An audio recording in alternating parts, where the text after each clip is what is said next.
नमस्कार मित्रांनो, आज 13 मार्च आणि लपंडाव या मालिकेमध्ये कान्हासमोर सरकारचा खूप मोठा राज आलाय. कान्हा सरकारच्या त्या सिक्रेट आरशापर्यंत पोहोचलाय. त्याचबरोबर दुसरीकडे या मनस्विनीने सगळ्यांच्या जेवणात झोपीच्या गोळ्या मिळवल्याय तिच्या सख्या खऱ्या बहिणीला तिथून हलवण्यासाठी. पण तिथे नेमकी सखी येते आणि सगळं बघून घेते.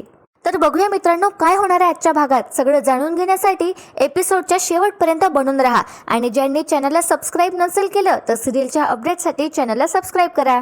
तर मित्रांनो सुरू करूया आजच्या भागाला. आजचा भाग सुरू होतो आता कान्हा त्याच्या घरून, त्याच्या माच्या घरून घरी परत आला असतो कामत हाऊस मध्ये. सखी आता कान्हाला म्हणते आलास का तू, आणि सखी त्याचा कोट काढून देत असते. कान्हा म्हणतो राहू दे ना, पण सखी काही ऐकत नाही आणि ती कान्हाचा कोट काढून देते. तर आता सखी सहजच कान्हाला विचारते आणि त्याला म्हणते मला सांग, आज तू ऑफिसला नव्हता गेलास. आता हे ऐकून कान्हा थोडा घाबरतो आणि तो सखीला म्हणतो तुम्हाला कसं कळलं. आता सखीला सुद्धा नवल वाटतं, कारण तिचं गेसिंग, तिचा तुक्का अगदी बरोबर लागला असतो. सखी आता कान्हाला म्हणते म्हणजे तू खरंच नव्हता गेला. तर आता कान्हा म्हणतो नाही तसं नाही, मी ऑफिसमध्ये नव्हतो, पण ऑफिसच्याच कामाने मी बाहेर गेलो होतो आणि दिवसभर भटकत होतो. पण तुम्हाला कसं कळलं हे. तर आता सखी कान्हाला म्हणते मला कसं कळलं, ठीक आहे, कसं कळलं यावर आपण नंतरच बोलूया, पण तू आधी मला सांग तुला कुठलं काम होतं बाहेर. तर आता कान्हाला धक्काच बसतो आणि त्याला सुचतच नाही काय बोलायचं ते. तर आता सखी कान्हाला चिडवायला लागते आणि म्हणते तू त्या ऑफिस मधल्या मुलींबरोबर बाहेर डेटवर गेला होतास का. तर आता कान्हा सखीला म्हणतो काय बोलताय तुम्ही. सखी आता हसते आणि म्हणते मला माहिती आहे की त्या मुली कशा फिदा आहेत तुझ्यावर. त्या दिवशी जेव्हा मी ऑफिसला आली होती तेव्हा मी बघितलं होतं तुझा चार्म, सेन्स ऑफ ह्युमर. सखी आता कान्हासाठी टॉवेल वगैरे काढत असते त्याला फ्रेश होण्यासाठी, पण कान्हाच्या डोक्यात तेच विचार असतात जे माने त्याला म्हटलं असतं की सखीची प्रॉपर्टी सगळी त्याच्या नावाने करायची आहे आणि सरकारला भिकारी बनवून रस्त्यावर आणायचंय आणि आपला बदला हा पूर्ण करायचा. हे सगळं आता कान्हाच्या डोक्यात सुरू असतं. कान्हा आता मनात स्वतःला म्हणतो कसला विचार करतोयस कबीर. सखीने तुझं काय बिघडवलंय, तू तिला का फसवतोयस. तितक्यात आता सखीचं लक्ष जातं आणि सखी कान्हाला आवाज देते आणि म्हणते कुठे हरवलायस कान्हा. कान्हा म्हणतो नाही हरवलो नाही मी, ते ऍक्च्युली काय कामं पेंडिंग आहेत ना, मी त्याचाच विचार करत होतो. सखी आता कान्हावर थोडी चिडतेच आणि म्हणते काय रे किती कामं करशील. तिकडे ऑफिसमध्ये सुद्धा दिवसभर तू कामच करतोस ना, मग आता घरी आल्यावर सुद्धा तेच. घरी आल्यावर ऑफिस, त्याचं काम हे सगळं बाजूला ठेवायचं ना. पुढे आता सखी कान्हालाच सांगू लागते आणि त्याला म्हणते तू ना अगदी माझ्या बाबांसारखाच आहे. माझे बाबा सुद्धा असेच करायचे, दिवसभर ते काम करायचे. मग आई सुद्धा रागवायची, ते अगदी प्रेमाने आणि हक्काने, आणि त्यावर बाबा बरोबर तिला म्हणवायचे. असं म्हणत सखी तिथे टेबलवर ठेवलेला तिच्या बाबांचा आणि तिचा फोटो तिच्या हाती घेते. ती थोडी इमोशनल होते आणि कान्हाला म्हणते ते नियतीचा खेळ म्हणतात ना, तेही बघ ना कसं असतं. म्हणजे याच महिन्यात आईचा बर्थडे आहे आणि 10 मार्चला बाबांची पुण्यतिथी. तर तितक्यात तिथे आता हर्षदा येते आणि दोघांनाही खाली बोलावते जेवायला. सखी हर्षदाला म्हणते की हो आलोच आम्ही. त्यानंतर आता सखी कान्हाला म्हणते कान्हा तू फ्रेश होणे, मी आलेच, मी पुढे होते. तर कान्हा म्हणतो हो. पण बघा मित्रांनो, कान्हाला एकदम असं क्लिक होतं. कान्हा सखीला थांबवतो आणि म्हणतो 1 मिनिट. सखी खाली जाणार असते पण आता ती थांबते आणि कान्हा सखीला म्हणतो मला एक गोष्ट सांगा, तुम्ही आताच म्हणालात की 10 मार्चला तुमच्या वडिलांची पुण्यतिथी असते, आणि ते नेमकं साल कुठलं होतं जेव्हा ते गेलेत. तर आता सखी कान्हाला आधी म्हणते की अचानक काय झालं. कान्हा म्हणतो प्लीज सांगा ना. तर सखी म्हणते 2014. तर आता कान्हा म्हणतो अच्छा 10 मार्च 2014, आणि कान्हा तेच ते बडबडत असतो 10 मार्च 2014. तर सखी आता कान्हाला म्हणते कान्हा फार विचार करत बसू नकोस, खाली ये जेवायला. आता सखीला वाटत असतं की कान्हाने कामाचा खूपच स्ट्रेस घेतलाय. तर कान्हा सखीला म्हणतो हो मी आलोच, तुम्ही व्हा पुढे. आता सखी खाली निघून जाते, पण कान्हाला एक क्लू मिळतो. कान्हा त्यांच्या खोलीचं दार एकदम बंद करतो आणि पटकन ते रजिस्टर काढतो त्याच्या बॅग मधलं, जे त्याला सकाळीच बँकच्या मॅनेजरने दिलं असतं. त्यामध्ये आता तो तारीख वगैरे चेक करतो आणि स्वतःला म्हणतो 18 मार्च 2014.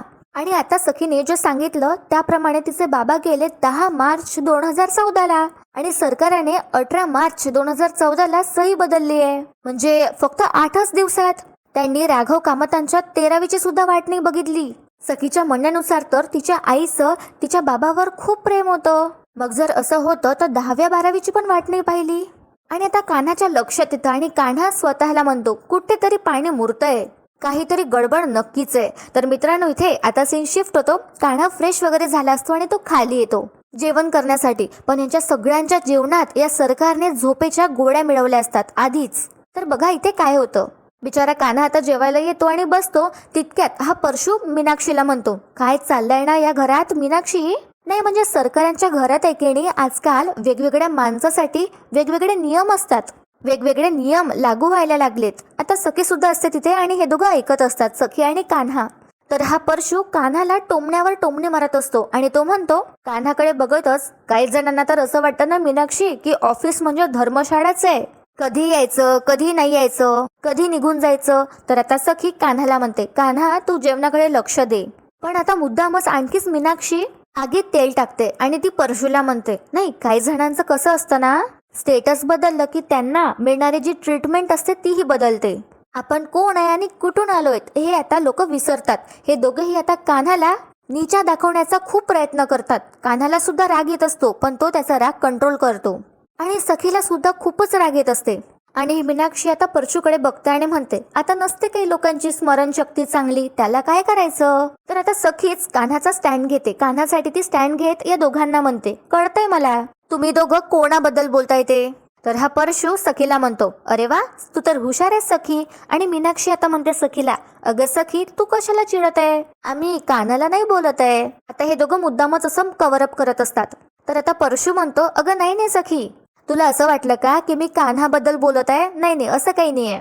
अगं मी वेगळ्याच माणसाबद्दल बोलत आहे. अगं आहे आपल्या ऑफिसमध्ये एक. आणि कान्हाकडे बघत मुद्दामच आता हा परशू म्हणतो, एक शिपाई लेवलचा माणूस आहे आपल्या ऑफिसमध्ये. हो ना कान्हा? तर आता सखी चिडते आणि म्हणते, काय काका तुला असं म्हणायचं आहे का? की आता असं म्हणत सखी पुढे काही बोलणार तर कान्हा सखीला थांबवतो आणि म्हणतो, सखी मॅडम जाऊ द्या, त्याला आता घरात जेवताना तरी निदान वाद नको असतात आणि कान्हामुळे घरात कटकट व्हावी अशी त्याला वाटत नसते, म्हणून तो सखीला आता शांत करतो. तितक्यात आता ही हर्षदा जी असते ती ताट वाढत असते आणि वर घेऊन जात असते. तर सखीला वाटत असतं ते गौतम काकांचंच ताट आहे. सखी विचारते सुद्धा हर्षदाला, अगं हर्षदा हे काय, गौतम काका खाली नाही येणार आहे का जेवायला? तर आता हर्षदा सांगते की नाही नाही हे तर सरकारांचं जेवण आहे. तर आता सखी मनात विचार करू लागते की सलाद आणि सूप खाऊन डाएट फॉलो करणारी सरकार आज हे वरण भात आणि भाजी इतकं सिंपल जेवण असं काय झालं असेल? सखी आता असा मनात विचार करत असते. तितक्यात आता हर्षदा म्हणते की त्यांनी मगाशीच मला सांगितलं होतं की आज त्या वरतीच जेवणार आहे आणि साधं जेवणार आहे. तर आता सखी म्हणते, ओ अच्छा बरं मग इकडे दे मी देऊन येते. असं म्हणत सखी ते ताट घेते आणि वर जाते सरकारांच्या खोलीत. आता हे ताट तेजस्विनीसाठी असतं, सखीच्या खऱ्या आईसाठी. तर आपल्याला असं दाखवलं जातं की ही सरकार तिच्या खोलीत असते आणि तिथे तेजस्विनीशी ती बोलत असते आणि हे सरकार तेजस्विनीला म्हणते, काय झालं भूकू लागली का? अगं जागा बदलली की सगळंच बदलतं. चल ताई आज तुला मी स्पेशल ट्रीटमेंट देते. अगं आज मी तुला स्वतः खाऊ घालणार आहे. ए ताई पण खायचं हा, अजिबात मस्ती नाही करायची. कारण काय आहे, तुला दुसऱ्या खोलीत शिफ्ट करायचं आहे ना, तर तुझ्या अंगात ताकद पाहिजे. त्यानंतर आता ही सरकार तिच्याच बहिणीवर हसते, तेजस्विनीवर, आणि म्हणते, ताई ग मला ना तुझ्या या नशिबाची कीव करावीशी वाटते ग. आता बघ ना आपण दोघींनी एकाच आईच्या पोटी जन्म घेतलाय, पण आज तू बघ कुठे आहेस आणि मी बघ. अगं ताई तुझं तर अगदी फुटकं नशीब आहे. म्हणजे बघ ना इतकी वर्ष तुझ्या मुलीला भेटायला, तिला बघायला तुझा जीव तुटत होता आणि आज ती इतक्या जवळ सुद्धा आहे तुझ्या, पण तू तिला बघू शकत नाही, तिला भेटू शकत नाही आणि तू तिला ओळखू सुद्धा शकत नाहीस. अगदी हाताच्या अंतरावर आहे तुझी मुलगी.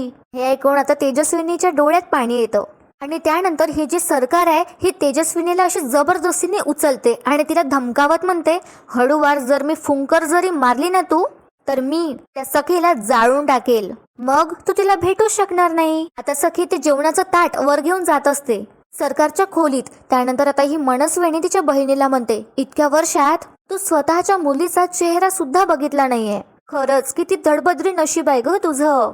त्यानंतर ही सरकार आपल्या बहिणीवर हसते, तिच्या अवस्थेवर हसते जी तिनेच केली आहे. तिथे आता सखी येते आणि सरकारचं दार वाजवते आणि आवाज देत सरकार असं म्हणते.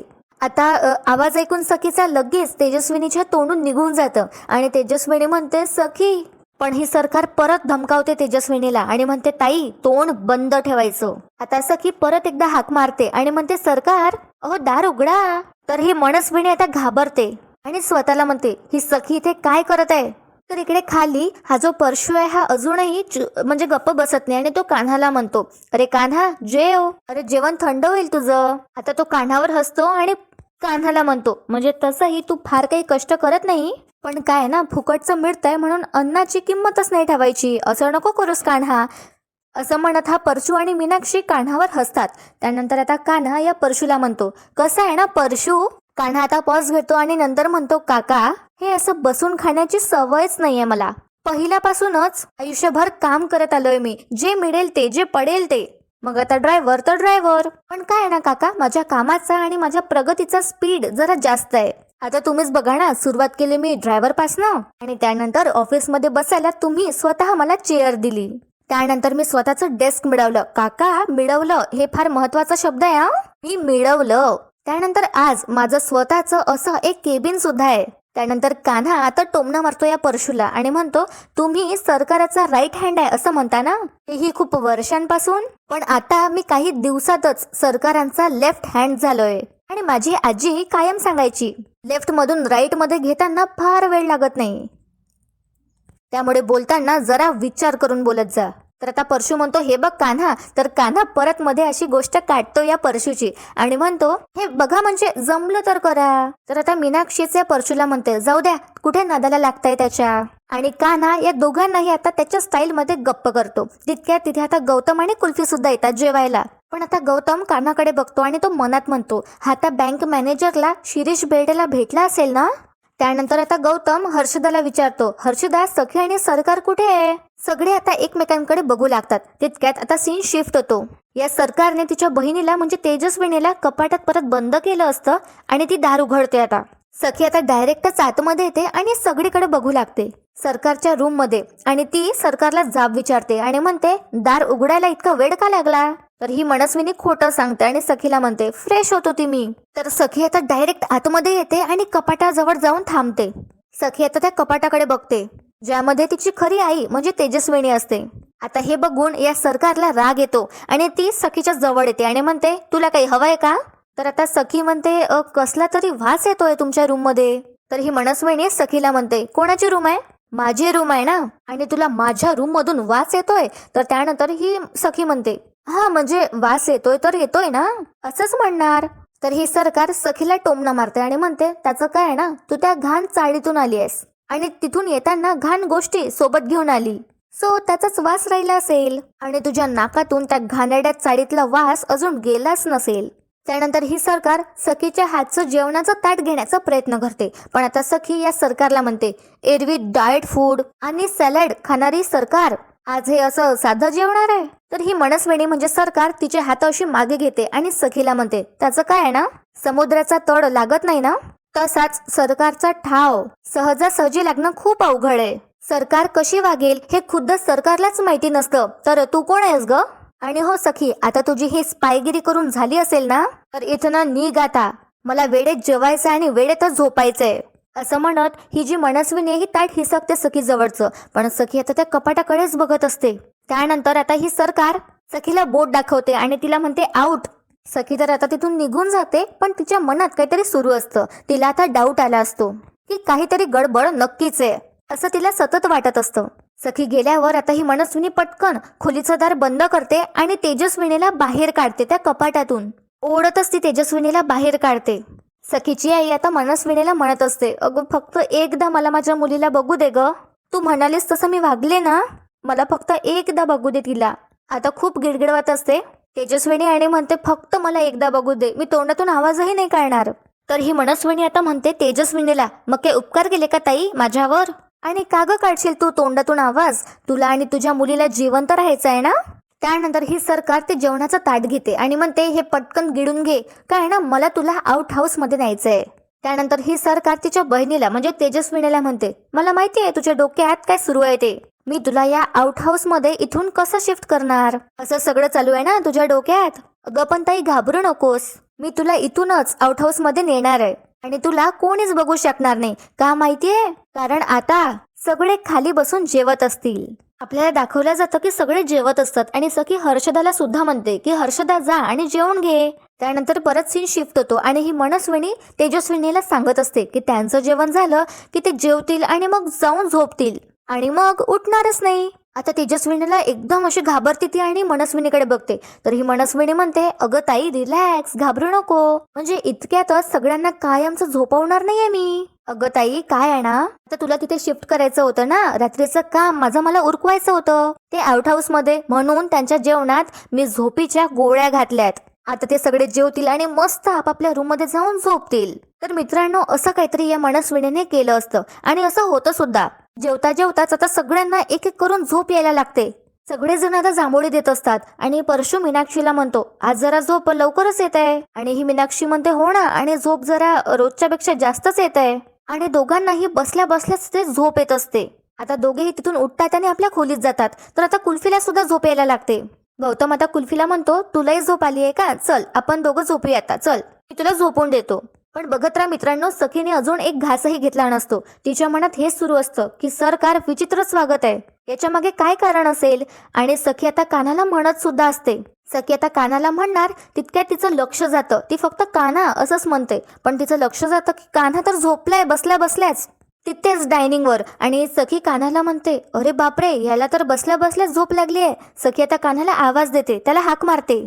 आता कान्हाला थोडी जाग येते आणि सखी म्हणते, तुला झोप लागली होती का, चल आपण आपल्या खोलीत जाऊया, तू तिथे जाऊन झोप. तर कान्हा म्हणतो, हो हो बरं. सखी आता कान्हाची मदत करते, त्याला उठवते वगैरे आणि खोलीत घेऊन जात असते. तिथे आता ही सरकार येते आणि सगळ्यांना आपापल्या खोलीत जाताना बघते. आता तिला वाटतं की ती आता तेजस्विनीला आरामात नेऊ शकते, पण तिला माहिती नसतं की सखीने जेवण केलंच नाहीये. आणि मित्रांनो, आजचा भाग इथे संपतो, पण उद्याच्या भागात आपण पाहणार आहोत की ही सरकार तेजस्विनीच्या डोळ्याला पट्टी वगैरे लावते, तिच्या अंगावर पूर्ण घोंगडी टाकते आणि म्हणते, चल आता मी तुला तुझ्या पिंजऱ्यात नेणार आहे. सखीच्या खोली जवळूनच मनस्विनीची खोली असते, तर तिथून ती आता तेजस्विनीला नेत असते. तितक्यात आता सखीला कोणाची तरी सावली दिसते आणि सखी खाली येते बघण्यासाठी. तर खाली दोन माणसं असतात आणि ही मनस्विनी तेजस्विनीला घेऊन जात असते. तर दुसरीकडे आता कान्हा सरकारच्या खोलीत जातो आणि तिच्या सिक्रेट आरशाला हात लावतो, ज्यामुळे तिचं रहस्य कान्हा समोर येतं आणि ते सिक्रेट ड्रॉवर आपोआप उघडलं जातं. तर बघूया मित्रांनो, कान्हाच्या हाती अजून कोणता मोठा पुरावा लागणार आहे. आजचा भाग तुम्हाला नक्कीच आवडला असेल तर व्हिडिओला लाईक करायला विसरू नका, चॅनलला सबस्क्राईब करा. आपला व्हिडिओ शेवटपर्यंत पाहण्यासाठी खूप खूप धन्यवाद. आपली मतं कमेंटमध्ये कळवायला विसरू नका.